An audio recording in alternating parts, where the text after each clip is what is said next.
Welcome to the 11th annual Peter A. Jaszi Distinguished Lecture on Intellectual Property, and here at American University Washington College of Law.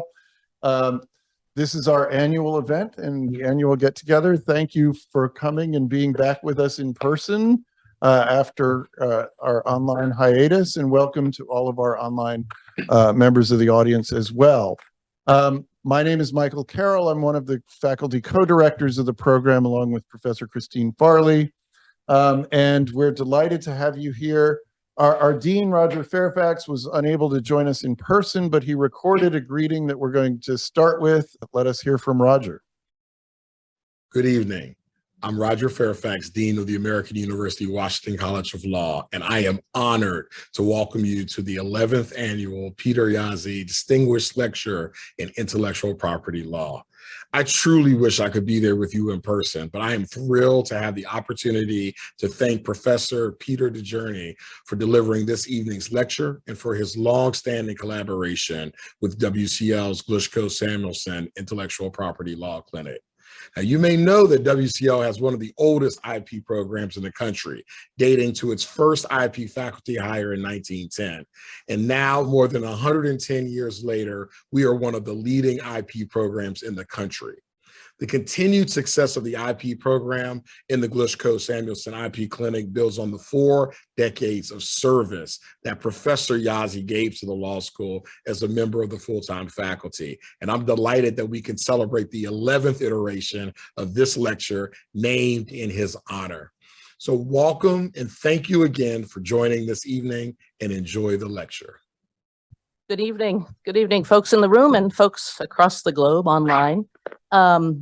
I'm Vicki Phillips, and I approve that message. In the spirit of election season, I direct the Intellectual Property Clinic.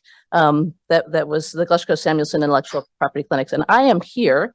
I am here because I've been asked to introduce someone who this audience really doesn't need to be introduced to. But I'm going to grab the chance anyway. As you may know, we renamed this lecture series for Professor Peter Jaszi more than 10 years ago. We wanted to recognize his continuing contributions to the study and practice of intellectual property at WCL in the world at large, and for shining a spotlight on the public interest dimensions in the field. Professor Jaszi has been such a gift to this law school and to IP. Many years ago, he introduced me to The Gift by Lewis Hyde. The book tells stories of the gift economy and the transformative nature of gift giving. Gifts pass from hand to hand. They endure through such transmission, as every time a gift is given, it is enlivened and regenerated through the new spiritual life it engenders, both in the giver and in the receiver. Professor Jaszi has given us and continues to give us so many transformative gifts. The gift of a remarkable body of IP scholarship, including his work on authorship and his copyright casebook, with its supersized chapter on fair use. Students will know that. We'll learn that soon. The gift of his longstanding advocacy for consumers, scholars, the disability community, creators, and educators. The gift of his international work, teaching, exploring, and advising on IP and traditional arts throughout the world. The gift of his best practices work with Pat Aufderheide, including how they revolutionized licensing and insurance practices in the documentary filmmaking industry, and their book, Reclaiming Fair Use. And of course, the gift of his decades of teaching and service here at WCL. For more than half of his career, Professor Jaszi was the IP faculty. He taught everything IP, but he also taught many other courses, including civil procedure, contracts. One year, he even taught contorts by combining the 2 first-year classes. I took that class, so it was fantastic. And of course, English legal history, one of his great loves. Like me, you may have often wondered, what doesn't he know? What can't he teach? Professor Jaszi gave us the gift of our ever-expanding Pidgeot program and its information justice mission. And of course, my personal favorite, his gift of the Glushko Samuelson Intellectual Property Law Clinic. 20 years ago, with another generous gift from Pam Samuelson and Bob Glushko of Berkeley, and the gift of inspiration and collaboration from his clinical colleagues here at WCL, Professor Jaszi gifted WCL students a lawyering experience where they could learn about the relationships among IP theories, policies, and practice. Inspired by this gift, nearly 100 law schools now have open law school clinics.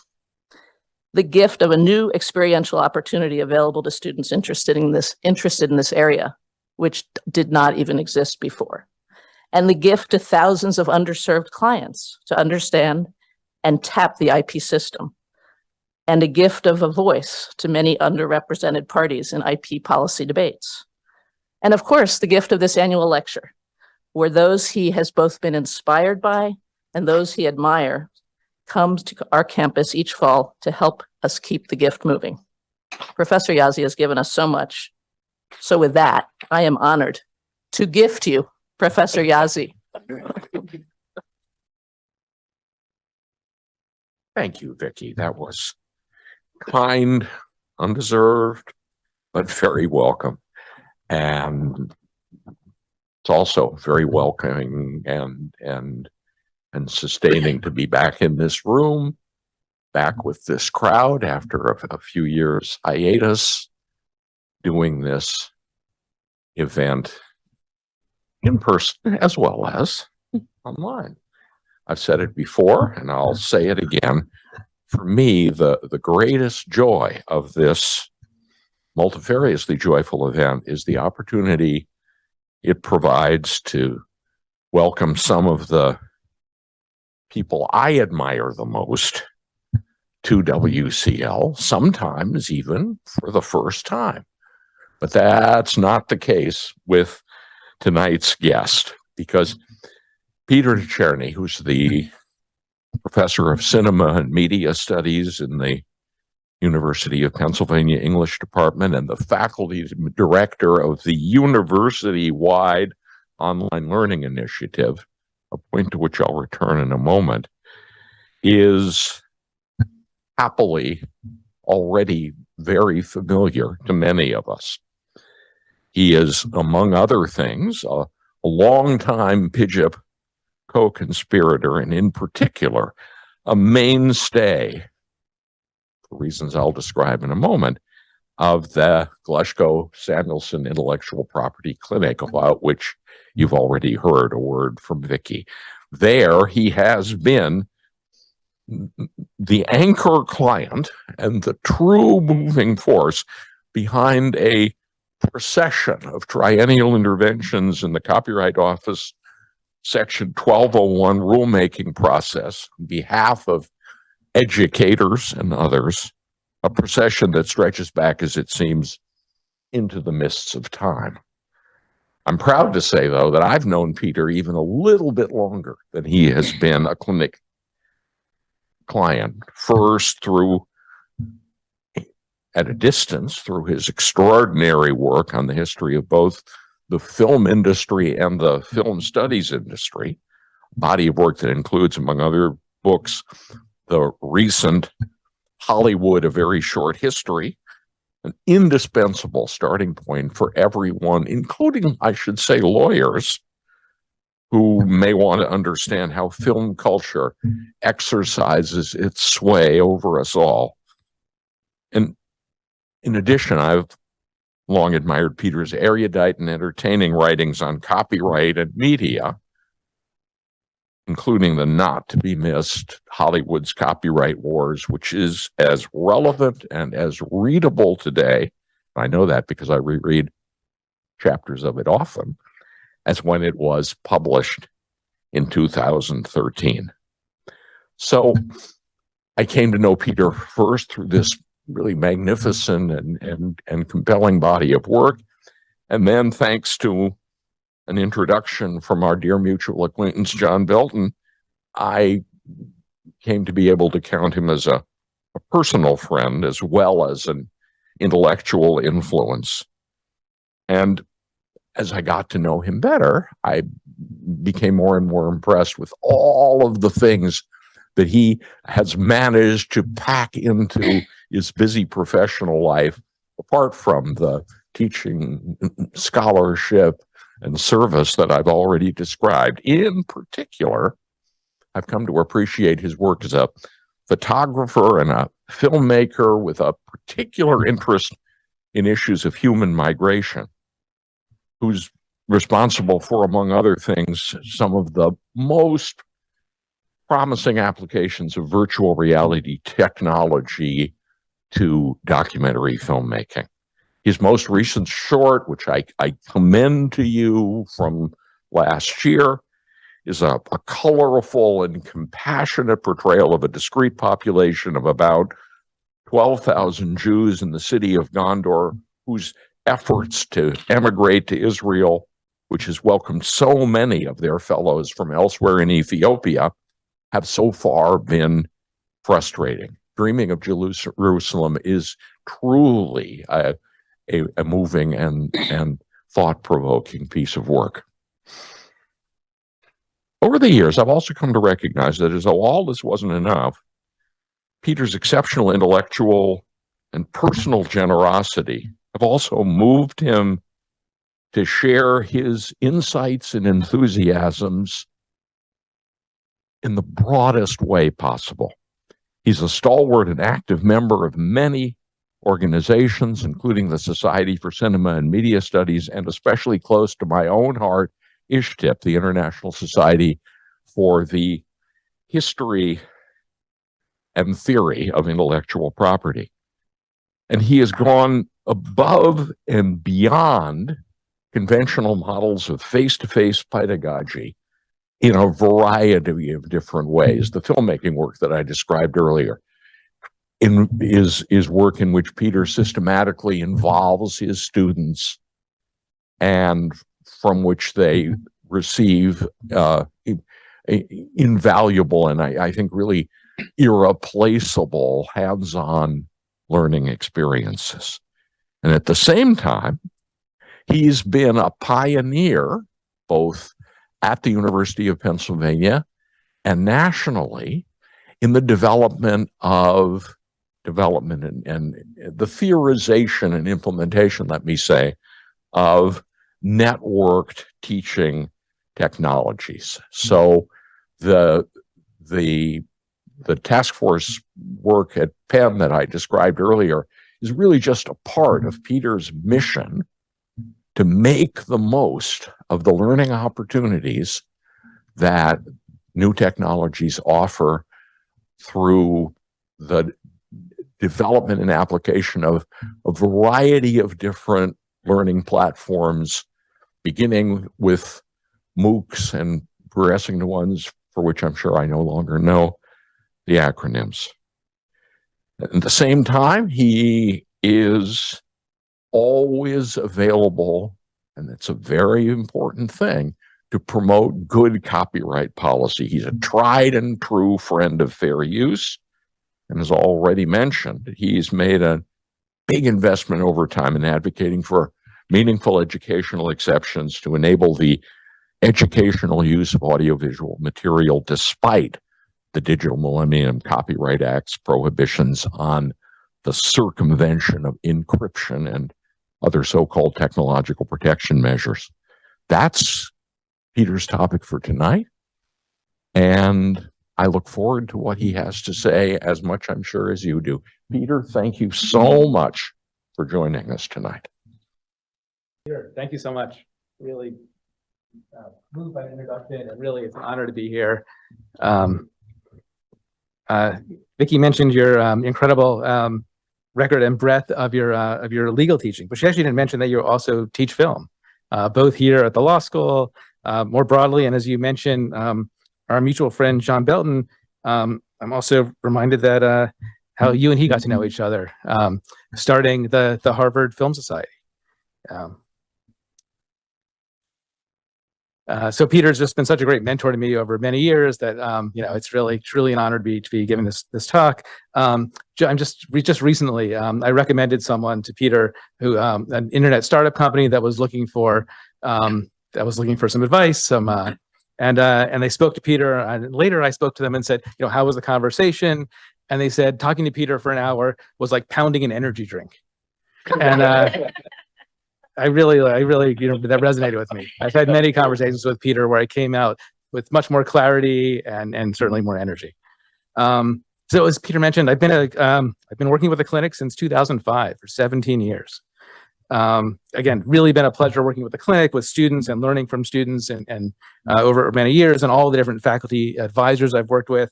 So Vicky and Michael, Hillary, Kathy, Josh, Brandon, and of course, Peter. I spent many late nights with all of you, trying to meet deadlines. This evening, Michael asked me to talk about and reflect on our kind of ongoing collaboration around the Digital Millennium Copyright Act, triennial rulemaking. So we've actually worked on lots of other projects as well, including Supreme Court briefs and lots of other things. But yeah, the DMCA is our kind of own Groundhog Day that we get to revisit every 3 years. So I'm pretty confident that if Bill Murray can get out of his, we will one day be free of ours. But together, we haven't just successfully petitioned for exemptions and left our mark on 21st century education. We've used the rulemaking as an opportunity to build coalitions and broaden the conversation around intellectual property and education. Having said that, I'm feeling a little bit pessimistic tonight, as you'll see at the end. But first, let me tell you a little bit about the story of our DMCA exemption rulemakings. It comes in 3 parts, the story. One is about the rulemaking itself. Second is about the kind of dramatic changes, I would say, that have happened in education over the last decade or so. And the third is the kind of gradual rise and really pandemic cascade of online streaming video. These are histories that are united in part as what we might call the digitization of everything, the continual convergence of our analog and digital worlds. Just to take one example, in a recent survey, university leaders said that fully in-person students will be outliers in the next few years, not in a decade, just in the next few years. But of course, to be a 21st century teacher or student means being digital and constantly connected. But there's never really been a moment when teaching did not use technology. Right? A room is a powerful technology, from Socrates at the Forum to today's active learning classrooms. The space of learning conditions interaction and how we learn. And of course, there's always been resistance to new technologies as well. One of my favorite examples is a story that Kathy Davison tells about the introduction of the chalkboard. At Yale in the 1830s, classes used a recitation method of learning, one that's actually still in use in lots of parts of the world. But when a math professor introduced a chalkboard into his class, he broke that model, and students started to demean their rote memorization abilities, and also forced them to be more actively engaged in the class. And they rioted and they were suspended. And it was only the threat of expulsion that finally brought them back inside to clap the erasers. So if teaching is a form of human-machine interaction, one role of copyright is to regulate how teachers and learners use technology. But copyright does more than that. It imposes a worldview on teaching and learning. The DMCA exemption process, I think, helps reveal how copyright has been shaping education in the digital age. And I actually think right now we're at another inflection point. I know we have copyright students in the audience, Michael students who haven't yet learned about the DMCA, but we also have Rob Kosunik, known as Mr. 1201. So it's a kind of range of experiences here, but just a kind of quick review. So in 1998, the Digital Millennium Copyright Act sought to facilitate the movement of content, books, movies, music, online. Section 1201 made it illegal to break the locks, the encryption on digital media, giving content companies some assurance, false assurance, but assurance that their works wouldn't be widely copied and distributed. This was a dramatic shift from the ways we previously interacted with art and culture. There had always been locks, or at least long been locks on media. Medieval libraries chained their books to the table, which is actually a way of facilitating greater access beyond their communities. And as I've written in the Hollywood's Copyright Wars book, in the first decades of cinema, each company had their own system of sprocket holes and placement of sprocket holes, and that prevented the software, the film, from interacting with the hardware, the cameras, the projectors. They'd all hoped this would help them in their bids to become monopolies on the industry. Ultimately, it did the opposite, which was to encourage people to transpose them into other formats so they could be played and shown on other kinds of projectors. And actually, the phonograph industry saw exactly the same thing. But for the first time, the DMCA Section 1201 backed these types of locks by law. As Peter has written, it really kind of built a moat around fair use. So you had to get past this lock, past the moat in order to even access fair use. Many people were affected by this, but media professors were certainly one group.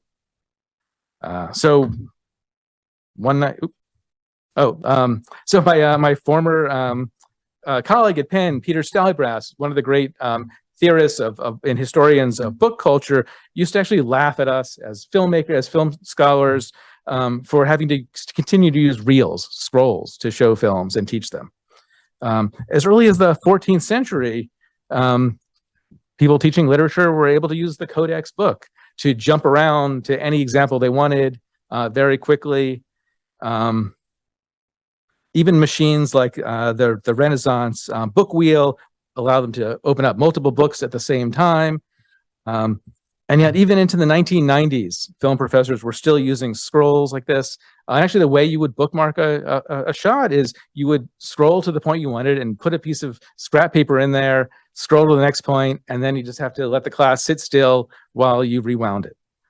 I mean, this was true when I was a student, not so much when I was teaching, but so that was all. And VHS tapes were basically the same thing. Of course, you could copy from some VHS tapes to others, but you'd have to, of course, bypass the locks, and then the copies weren't great. So this changed with a DVD in 1996. When DVDs were released, all of a sudden, media professors had access to digital copies. We could make copies, put them together and analyze them, put them together on slides. There was still encryption, CSS encryption, but it wasn't too hard to defeat, and you could keep going. But then 2 years later, after this sort of brief, exciting window closed, the DMCA then made it illegal, backed the locks by law, and it was they basically criminalized media teaching. So one night in 2005, I was at a post-conference dinner speaking with a friend, the communication scholar, Catherine Sender, and we started complaining about how it was difficult to teach media and the impact of the DMCA. And so, of course, the next day, we called Peter. It was right in the ramp up to the third triennial rulemaking, and when the public can petition for exemptions to the DMCA, where fair use is harmed. Peter actually, in the very first in 2000 rulemaking, petitioned for all fair use to be exempted. That seems to make a lot of sense. But by this third rulemaking, there are only very few, a handful, about a half dozen very, very narrow exemptions. So we worked with clinic students and we put together a petition very quickly in a matter of a week or so. And we started to build a coalition, and let's go back to that 2006 DMCA exemption rulemaking. Vicky was just talking about Daniel and Raquel as we were warming up. Here they are. Yeah, yes, I also think it's funny how we look exactly the same. So at the hearing, we made our case. In our vision of the future, educators needed dynamic access to creative material for study and analysis. We also had to argue that you needed high quality images, and the Copyright Office was receptive to this. We also had to make the argument that switching discs in the middle of class was actually really disruptive. It wasn't just an inconvenience. One of my favorite moments in all of the DMCA exemption rulemakings is when we had the fastest system we could figure out of switching took about 30 seconds. So in the middle of the hearing, we had 30 seconds of dead air. And Mary Beth Peters, the then Registrar of Copyright's head, almost exploded as she looked around. Like 30 seconds is a really long time in the middle of a formal proceeding. And And then the third argument, probably the most important, was we argued that the way that the exemption process worked by exempting classes of works just wasn't in line with fair use, and it should really be determined by the kinds of uses and the types of users. So who was going to take the other side and oppose high quality education?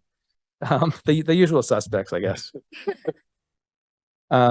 So someone from Pioneer came, and they had a new device coming out, a DVD jukebox, which could jump to different points on DVDs using barcodes. They didn't actually work in the hearing, but they told us when they tried, but they told us it would take around 5 minutes. And after we showed the sort of dead air of 30 seconds, 5 minutes seemed intolerable. It actually was never released.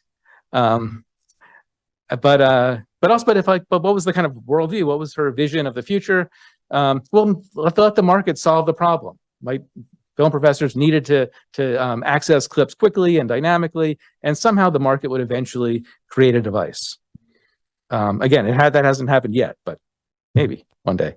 The DVD Copy Control Association is the organization that gives out the decryption key, so that a VCR, a DVD player, or a computer can play an encrypted piece of media.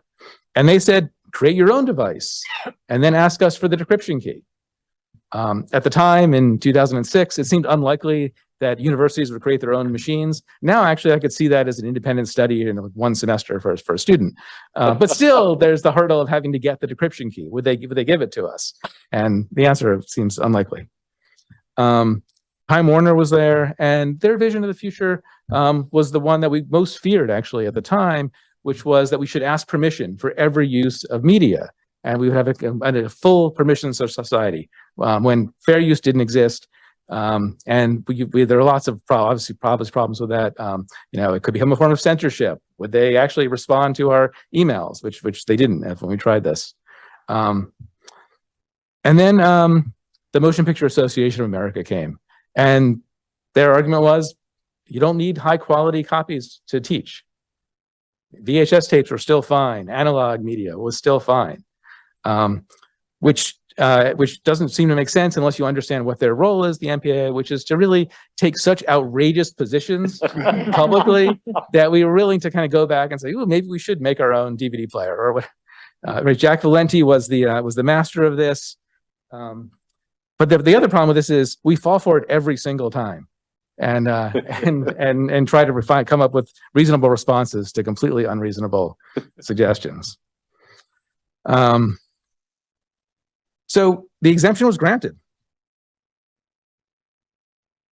It was crafted so that it was for about use and users, right? So it was for educational use by media studies and film professors.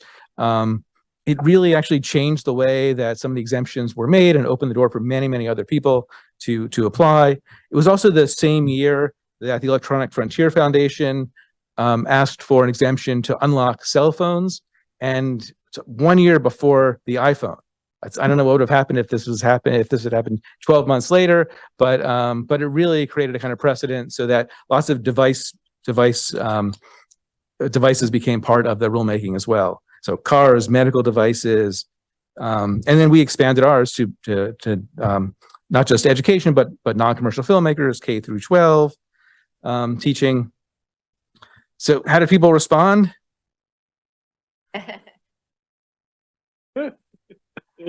So the most common response was, "How dare you ask for media professors? What about me? What about a physics professor? What about an art history professor?" And that's fair. They were right. We thought we had a strong argument with media professors, and we did over the years expand it. Others accused us of taking part in a process that reinforced a broken system. And I get that too, but I kind of believe in moving the ball forward as you look for a wider opening. And then one indignant student, Sue Lee, names are used not to protect the innocent. Sue said, "This is the biggest waste of time she'd ever heard. Why would you ever do something to protect a kind of use that people are just going to do anyway?" And at the time, I thought, why would we do that? Well, we found out that there were gatekeepers, the IT staff or administrators who wouldn't allow for devices to be used to make copies until they were able to see the exemption. They had something in their hand. But of course, education doesn't stand still, and we need to update the exemption, not just expand it. The New York Times called 2012 the year of the MOOC. MOOCs are open courses that are theoretically open to anyone with an internet connection. And in this 1 year, a few different platforms came on the market, and universities around the world started to open up courses. I always think of it as, for the last century or more, we've created publications to take our research and make it public. What MOOCs do is take our teaching and also make that public. It's not the same as being in an in-person classroom, but there is a kind of ability to learn from classes that used to only be private and closed.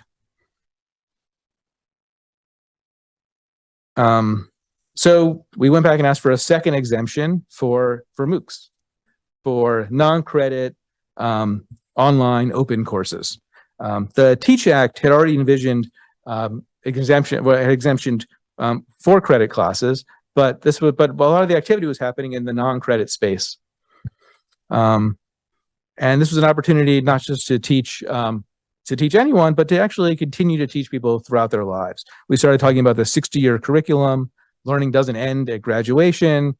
Jobs change quickly. AI makes jobs obsolete, and people learn throughout their lives.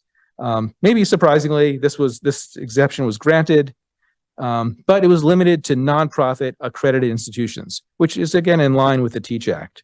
A lot of the activity, though, was happening, a lot of the innovation with unaccredited organizations and for-profit organizations like Khan Academy, a non-accredited nonprofit organization, or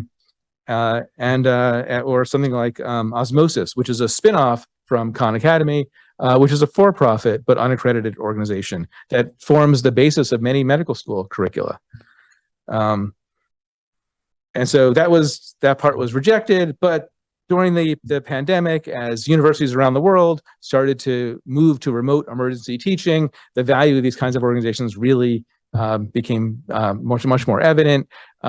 With a new group of clinic students, we came up with really, I think, terrific examples of much broader coalition. And it was kind of hard for anyone to say no, but the Copyright Office did again, and this one was rejected. So it's another, it's another job for another generation of clinic students, I think, as we go back for the next one. But I actually have one more case for the clinic to take up. In the triennial rulemaking, we've been fighting an important battle, but I actually think we were also outflanked. We've been asking to bypass encryption on digital media, including streaming media. But we were simultaneously all, both as educators and at home, agreeing to licenses and terms of use that negated our ability to employ the exemption. Peter had explained that the encryption created a kind of moat around fair use, and now licenses, terms of use are making that moat really remote and unreachable. To access streaming media, we sign away our rights to use the exemption and to access fair use. This is part of the larger kind of end of ownership of media in the digital age that we all are experiencing and aware of. At the launch of iTunes in 2003, Steve Jobs explained that people aren't used to renting music, to renting media. We were used to owning it, and so iTunes was going to sell people music. You could buy a song. So that turned out not to be true. You actually were licensing it, as we've learned in subsequent cases. But still, people thought they could, because it said buy a song, you thought you would actually have the ownership of your music. A few years later, Jobs and iTunes took off the encryption from iTunes Music, and here he is with the head of EMI as they make this announcement, and they have these psychedelic halos behind them because they're so happy they've gotten rid of encryption because they didn't need it because the licenses did enough, right? We didn't own our music at all.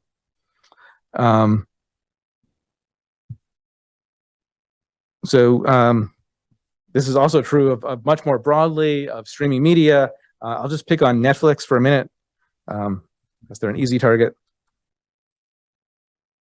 So the Netflix service says very, very clearly in its terms of use, that is for your personal and non-commercial use only and may not be shared with individuals beyond your household. Very interestingly, they do have one educational exemption that's clearly in the terms of use, and that is for documentaries that are Netflix original, some documentaries that are Netflix originals, and you get a one-time license to screen these. So this is a very limited idea of education, that documentaries should be shown in their entirety, really as educational texts. Gone is the idea that you can critically analyze media. What do these restrictions look like in practice? Well, many K through 12 schools block Netflix entirely, so any use in the school is out. Recently, Climate Week, maybe it was 2 weeks ago, I was invited to be on a panel to discuss the movie Don't Look Up. And after months of trying, they couldn't get a copy. They couldn't get permission to screen the film. So we did a film, or we did no film, followed by a Q&A. And I actually, in preparation for this, spoke to our librarians, and just hundreds and hundreds of shocking, in some ways, examples of ways that media just can't be used in teaching because of the kinds of licenses that we agree to.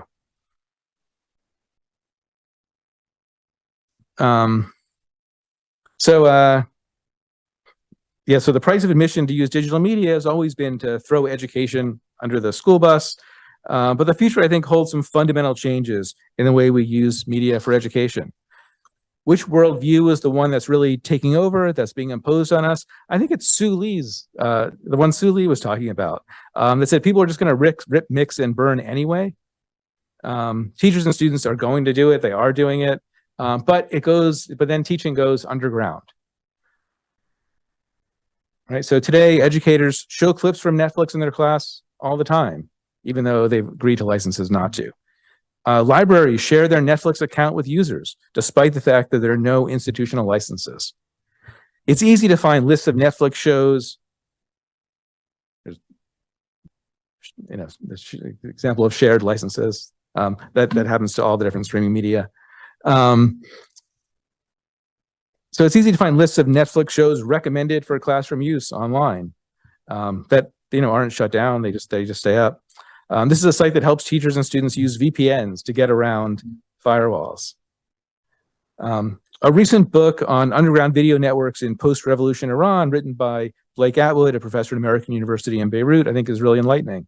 And he shows that in the 80s, when all home video is banned in Iran, it's actually a kind of golden age for home video. Because if everything's banned, anything's possible. And networks start to develop, institutions develop for distributing it, expertise develops, and there's very wide access. That is until it's shut down, which everyone knew was inevitable. So underground, right? Everything is possible. In the US, I'm sure as we all know, there are many statutes and policies and agreements that we ignore, but remain on the books. You all know this much better than I do. In North Carolina, there's a regulation that prohibits bingo games from lasting longer than 5 hours. In Charlotte, North Carolina, a woman must be swathed in at least 16 yards of fabric. In Michigan, a woman's hair belongs to her husband. The last two already aren't so funny. And there are lots of other examples about unenforced laws that revolve around women's rights to their bodies. What's the impact of operating in the shadows of law and agreements that aren't enforced? Right. One is that dominant laws can be reactivated. So since 1869, New Jersey required that bicycles be equipped with bells, quote, capable of giving a signal audible for a distance of at least 100 feet. As recently as 2018, police have used that as an excuse to stop black bicyclists. In North Carolina's domestic violence law, to take another example, it fails to grant legal protection to same-sex couples that don't live in the same home. That law has led a judge recently to disqualify one woman from receiving a domestic violence order against her partner. So even if terms of use are never invoked, they force teaching to go underground. Banned teaching practices are unlikely to find their way into textbooks. Existing underground prevents commercial or formal systems being built. There's also an emotional toll that we start to feel like we're operating in the shadows, outside the law, outside of the norm. Teaching starts to feel transgressive. When I mentioned this situation to Mike, he said, surely the First Amendment would protect teaching against terms of use. Maybe. I mean, we could test it. And actually, pre-pandemic, Catherine and I were talking to Peter again about trying to test this. Do we go after Netflix and other streamers and have them force their hand? Unfortunately, we had meetings scheduled in New York for spring 2020, and like so many other things, it got put on hold, and maybe it's time to bring it back. Maybe we don't want too much clarity. Sometimes being in the shadows is safer if you know that when things come to light, there's very little chance of it being better. But at the very least, I think we're in a situation now where it can kind of bind that I'm hoping future generations of the clinic's students will help us get out of. So, thank you.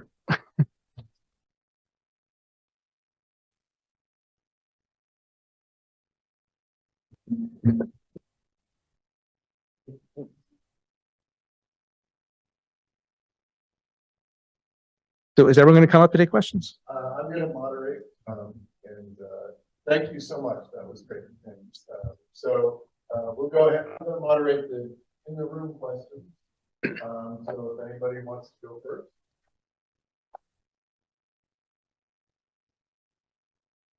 So I've got one. It's a very attractive vision, and I really have an observation leading to a question. We have been talking tonight implicitly about higher education, and yet many of the same dilemmas confront instructors in the K through 12 classroom. My experience, including some fairly recent experience with attitudes toward copyright compliance among K through 12 teachers, is that they are really risk averse. And I would guess that it will be a while before K through 12 teachers feel sufficiently emboldened, if ever, to participate fully in this underground teaching culture. And even if individuals may feel emboldened, I think it will be a longer time before they feel comfortable in sharing materials, lessons, and achieving other kinds of efficiencies, which now educators do at every level, more or less freely, where print materials are used. That's the observation, and I would be interested to know if you see it differently. Here's the question, and the question is, if there's anything to what I've just said about K through 12, what makes higher ed different? Why can we expect that this culture of transgression may flourish in the higher ed environment if it is, as I think, less likely to do so K through 12? Yeah, so this is exactly what I think going underground does, which is allows it to exist in certain pockets. Right? You've heard something from someone. Mm-hmm. There are people who know technically what to do. You hear rumors, and sometimes the rumors become really important. Mm-hmm. In Hollywood's Copyright Wars, I write about avant-garde filmmakers in the 1960s and 1970s, and there's zero case law around the way they're using copyrighted material in their films, but yet they have a few myths that they keep circulating, and they turn out both to be totally wrong. But it completely determines the way they make films. So one is that Kenneth Anger in Scorpio Rising uses popular music, and it becomes this massive Sorry, I should be doing this for the people on Zoom. And it becomes this massive success. Right. And we have lots of filmmakers who see that and they say, great, we can start to use music. It's fair use, and we don't need to license music for our films. It actually, including Martin Scorsese, who writes about this when he was still a film student at NYU and sees the film. And it turns out that that Kenneth, and I was shocked when I discovered this, but Kenneth Anger actually licensed the music, and but maybe it was a better story. He never told anyone. And they had lots of other examples like this that they kind of build on. And I think that's actually what happens is we start to not have any formal system for determining what's fair use about teaching. And people either listen to stories or more likely now just Google and trust whatever kinds of sites they find. And you actually can find a pretty wide range of advice online. If you're a K through 12 teacher or a higher ed teacher and want to figure out what you should do.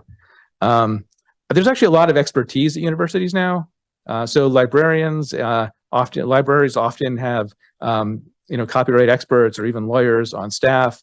And the library staff in many universities that manage the use of video actually work very closely licensing material and really understand the law pretty well. And also the marketplace for using digital video. So what's going to happen is with K through 12 and universities. I mean, I think it just doesn't become a kind of system. Things don't become broadly used. We can see pockets where people have access to some kind of information either through gossip or some website they find or some kind of expert who's promoting it.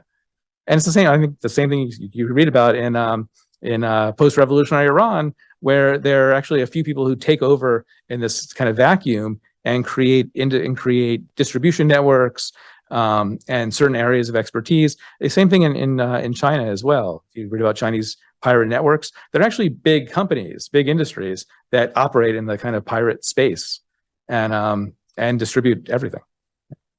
So can I ask? I want to ask a fact question about. So I'm a film studies professor. And going through your history, so once upon a time, I would have just set up 2 VHS tapes, and I would have taped scenes. Please use a microphone. Please use a microphone. Okay, says the voice of Ben, our video producer. So back in the day, I would have just taped to tape and created my mixtape, and then just been able to push play as I go through the scenes in my class. Mm-hmm. Then with the exemption that you won, I'm now able to copy paste scenes out of a DVD because I can break the lock and produce a DVD in which I push play. How does it work with streaming media? How do I create a file such that it's seamless teaching and all I do is push play? Like just logistically, how does it work?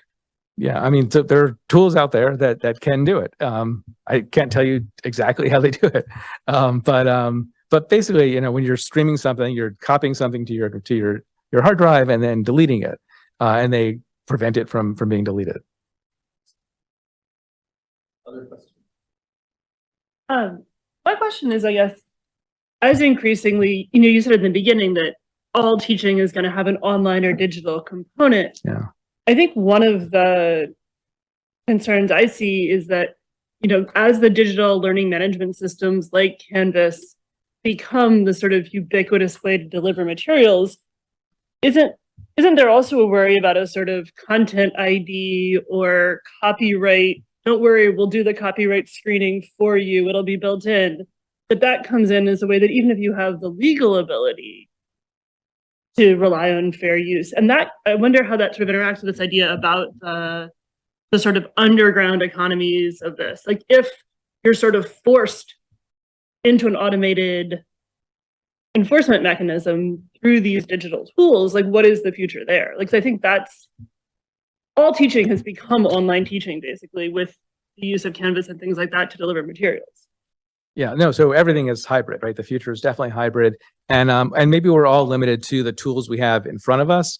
And for many people, and especially if you don't have the time and energy or ability to search beyond what's in front of you, you'll go into the clip library you have on Canvas, you'll do a search, and if something's not there, you won't teach it.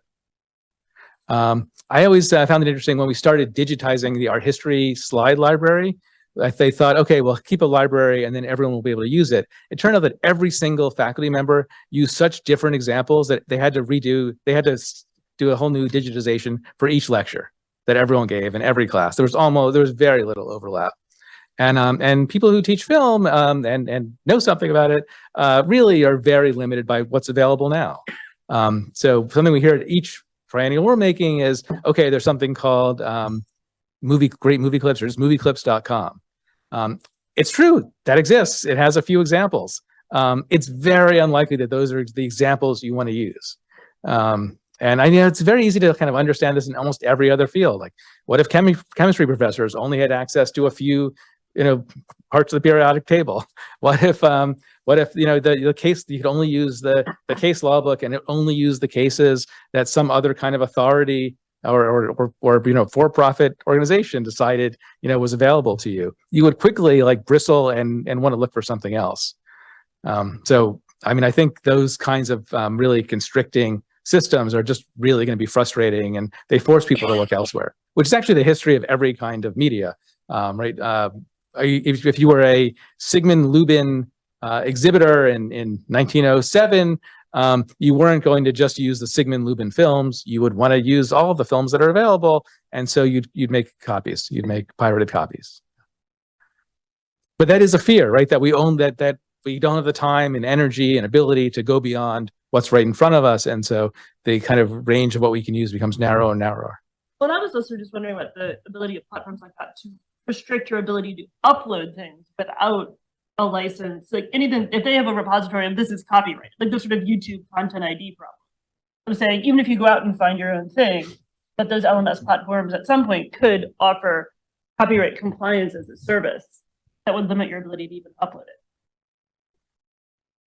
Yeah, that they're actually going to prevent uploading. Great. No, and so how do you share things with students? I mean, there are other ways of doing it, right? People use all those tools they're told not to use. So Dropbox and Google Drive, and then there are university departments that have huge archives of clips on a Dropbox account or a Box account. Yeah, but it's true that this is the fear is that both things happen. On the one hand, what's formally and legally available is really constricted, and for some people, that's all they'll ever access, either because the risk tolerance is low, or they don't know what else to do, or things that happen become broad and off the outside of the norm, and yet you can't advertise them, and so they're only used in certain pockets. Yeah. And do we have any questions from online? No. Okay. Any other questions in the room? In the back. Yeah. Yeah, no, I have an observation, and I appreciate your reaction to it. The way in which movies are financed in technology companies. Whereas motion picture companies, in part, with protecting the number of copies that they could account for, that they had to pay royalties. Technology streaming companies are buying out all rights in advance, and they don't participate in the more old-fashioned system of paying royalties to those who make the movies, the directors, sound, given that those companies are interested in selling subscriptions, not in paying royalties, might be more open working with the educational community to find ways to facilitate your use, because they don't have to go through. Yeah, so that's a great observation. The time I actually first met Peter in person was in 2004 at the Annenberg School for Communication at a conference called Knowledge Held Hostage. And this was exactly the question of the whole conference. It brought together educators from lots of different fields, media makers, media distribution companies. And the question was, could there be an educational market for distribution? And the answer from the rights holders was, we think there will be a market one day. we don't know the value of our work in that market. And so we're not going to put a value on it. We're just going to hold out until we understand what it is. And actually, it started by a professor at the Annenberg School, Joe Turow, who was putting together a compilation of TV clips for first-year medical students. And he was frustrated by the licenses he got, the questions he got, the license he was given, which were basically favored nation clause licenses, which said, you can have our clip for nothing, but if anyone else charges you something, we want it for whatever they're charging, right? The most that's being charged. And so this is 18 years later. There's really this kind of same waiting and seeing what the educational market looks like before they're willing to exploit it. It's still basically where we are. There are a few companies that will work with their catalogs, Swank and one or two others. But then there are companies like Netflix. And one of the stories I got from our librarian who handles this is he goes to Netflix and says, we want to use this film in a class. Can we? And they say, our official answer is no, but we won't do anything if you use it, right? They're actually endorsing this underground economy. And it's not that they don't want to give permission or find a way to monetize it, but they don't yet understand what that market is. It's not actually, maybe it's not a significant enough market for them to care about it yet. So yeah, one day, maybe, but still, this is like, we've been thinking about this and hoping there'd be an answer for the last 18 years. So I understand that since the DMCA, there's been, before and after, there's been a lot of underground activity and attempts to circumvent this, crackdown and fair use and outside of fair use as well. And I can't claim to be entirely unfamiliar with some of these underground networks, but my impression is that people come up with these methodologies to circumvent them, and they do it pretty frequently and with very little regard to the fact that there's like a law in place, and sometimes it's for educational use and sometimes it's not. But either way, company is going to lose money because of that. So what I don't understand is why on the part of the government and as well as these companies like Netflix and others, why isn't there more of an effort towards meeting people halfway so they do have some greater regulatory control instead of, I know Netflix in particular is trying to crack down on password sharing. Again, they're creating a technology to stop a new method of Yeah, they gave up on that pretty quickly, but yeah. So every time someone comes up with a new method, they need to create a new technology, and it just seems in this endless cycle. So why isn't there more of an incentive? Yeah. So again, I wonder about this too. I don't know what's going on in the mind of the heads of media conglomerates, but I have a few theories. The very first at this 2006 DMCA exemption rulemaking, the very first question was asked of all the content holders, the rights holders, by Rob Kosinek, and he opens up his laptop and he types in DSys, the decryption key, and he gets thousands of hits. And he says, look, there are thousands of sites out there that you can go to in order to break the encryption on media. And I promise this, I'm not exaggerating this. This is what all of the media, all the rights holders said was, we don't see that. That's not true. He's like, look, it's right on my laptop. They're like, nope, that's not true. It doesn't have, you can't do that. And so why are they not willing to meet the market halfway? Maybe it's the DMCA itself. It's section 1201 that gives them absolute power, and they're not willing to concede anything from that perch. But maybe it's that they don't think there's enough of a market there, or it's valuable enough of a market to actually start to enter, or they're not desperate enough yet.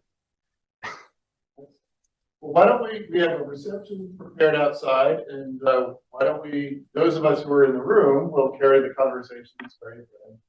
Those of us in the room will carry the conversation out into the hall. To those of you who've joined us online, cheers. Thank you so much for joining us. And we will see you either in cyberspace or in real space the next time around. So can we please give Peter Decherney a big round of applause.